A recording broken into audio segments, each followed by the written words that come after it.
had. And all they were doing was building more on top of those foundations. There's a danger in love. And that danger is that you don't feel you need to do anything for that love because it's rock solid. So let me just throw weight on it. Let me put my effort into all my other relationships because this friendship, this marriage, or this father-son, or father, mother-daughter relationship, this one's gold. The building of the Mishkan was a time of tremendous love and connection between the Jewish people and God.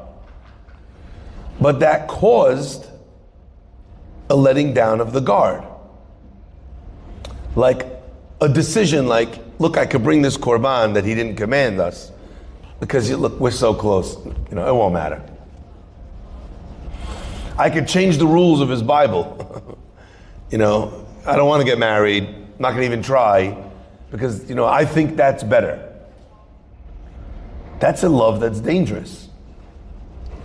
And in effect, maybe one could even say that the price tag of having such a close relationship with Hashem was that the Jews would need to be reminded that when you're that close to the Son, there are dangers and challenges. And in that moment, when the greatest, and they ask, why does it have to be the greatest? Because it says, Al penei kol ha'am ekabed. When God punishes or illustrates or makes a lesson out of those that are closest to Him, every single person in the nation can relate and can learn to be better.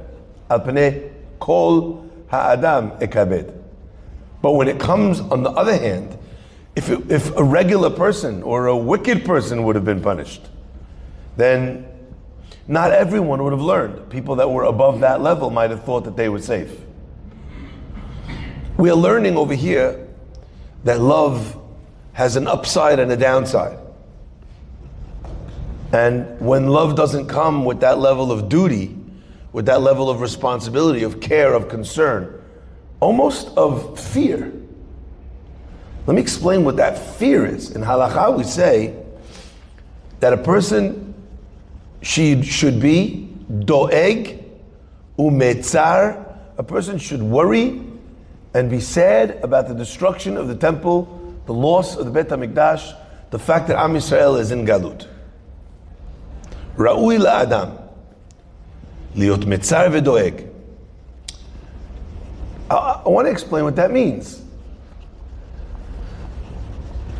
Any relationship with God or with human, which is based only on love, automatically will cause a person to slowly but surely stop investing in that love. It's almost like the lowest point, the highest point that they'll ever be on is at their wedding. And every day after that is a distance further from the top of their connection. When a person has in the back of their mind this fear, like maybe I could break this relationship, then they don't allow their love to let them make mistakes, to not appreciate, to not invest, to speak, maybe not so nicely, or to, not say please or thank you when they're giving to you, to take for granted what they've done for you, etc., etc. It's almost as if this was an insurance policy on the love. I'll end with this.